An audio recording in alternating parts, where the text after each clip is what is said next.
Zdravo svima! U ovom videu govorimo o pojmu pacima.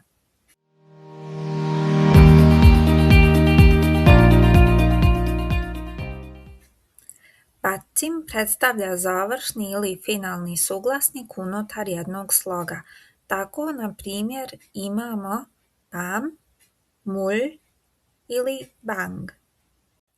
Suglasnik r se u poziciji pacima izgovara kao l. U bacimu može da se nađe jedan ili dva suglasnika.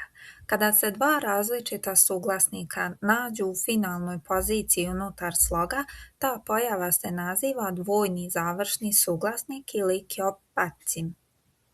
Bez obzira koja kombinacija suglasnika se nalazi u završnoj poziciji unutar sloga, bacim može da ima samo jednu od 7 zvučnih vrijednosti, a to su g, n, d, l, m, b ili ng.